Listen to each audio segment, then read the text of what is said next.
Okay, let me paint the picture for you. 2019, the second floor of a Frito-Lay with my boy Derek discussing my Anime Gamer Dad page. He suggested me that I need to watch more than anything an anime he didn't expect to be as good as it was. Jobless Reincarnation or Mushoku it's an Isekai about a dude who comes back and he's strong as hell, but it gets way deeper than that. I said, I'm really stuck on slime as far as Isekais go. I don't think it's getting better than that, but I'll give it a watch at some point. Well, here we are, and I'm just now watching Mushoku Tensei, and I want to apologize to you, Derek. Even more than that, I want to apologize to myself.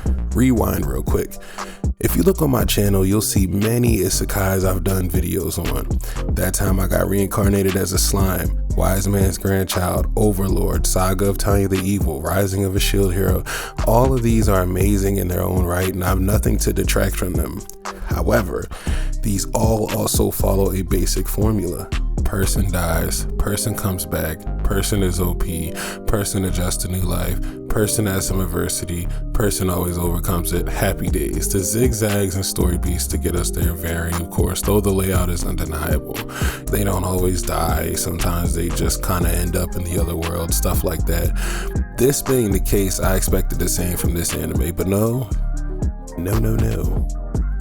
The first major difference here is that the previous life we see stuffed out and the new one our protagonist is brought into overlap, are directly correlated, and this past is not a quick plot device to get us to the good part. It's an integral and extremely necessary key to the overall story and character interactions. Some of the best parts of the story are hearing about the dumpster fire that was Rudius' past life, deepening your understanding of his behavior and sitting you further on either side of the fence with him. That's another thing, this anime doesn't tell you how you should feel about our hero. You're often handed information and make your own decisions based upon it, and those opinions can shift as character development is steady and sensible. Who you are introduced to can often undergo drastic change as the world is built beneath them, and experiences catapult them into a new level of strength and maturity. Even if you don't witness it directly, it can be referenced and allow you a peek into a character's past, such as Ghislaine's rough childhood when dead-end rested at Dodia Village, a haven for beastkin, a concise dip into what she was, what was the catalyst for change, and we know who she is now. These kind of tolerable gaps in information also make for perfect fan fiction or spin-off material. This isekai also weighs far more heavily on you than any I've watched so far. Serious themes like kidnapping rings, sexual assault, and the duality of men and women, financial issues versus societal rank. These themes are found in many isekai and anime altogether, to be honest, but the way it's presented, the way characters sigh right along with you when they see these atrocities, even the anime itself adjusts to this tone. Earlier episodes when Rudius is safe and happy and a big fish in a little pond, you see a bright, whimsical, and beautiful color palette.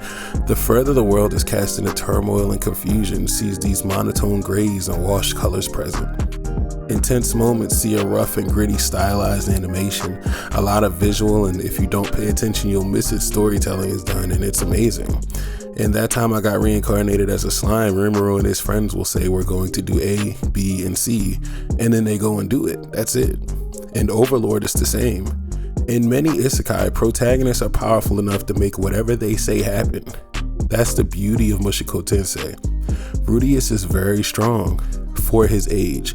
Rudius is a prodigy and powerful and useful, but he is not all powerful. He is not all knowing. He doesn't have hacks. He doesn't have the power of friendship. He doesn't have plot armor, and he's chock full of insecurities and hesitant behavior from his past existence. He often has to wait for long amounts of time to gain enough money to continue onward or even be at the mercy of weather before taking the next step of his journey. Plans he makes are often changed drastically by forces out of his control that ground him and bring him back to a pitiful state just as he begins riding a high. He's a horned up pervert who is just as amazing as he is despicable. Just as a person in the real world, often his ambitions are forgotten in the face of pressing and immediate issues. The whole reason he was introduced to this girl he travels with was to make enough money for Magic College, but you'll notice after a certain point, Magic College is never mentioned again. This wasn't a drop of the ball or a continuity issue. The state of the world, the state of his mentality, the fight or flight lifestyle, these are all things that pulled this ambition away from the heart and replaced it with needing to protect Eris, needing to assist Ruijerd. In a fantasy setting, somehow this feels like the realest anime I've watched in a long time. As much as I love that time I got reincarnated as a slime, I have to say, I do have a new favorite Isekai series. It's a different experience when the world still feels like it's moving when your hero was stuck in one place.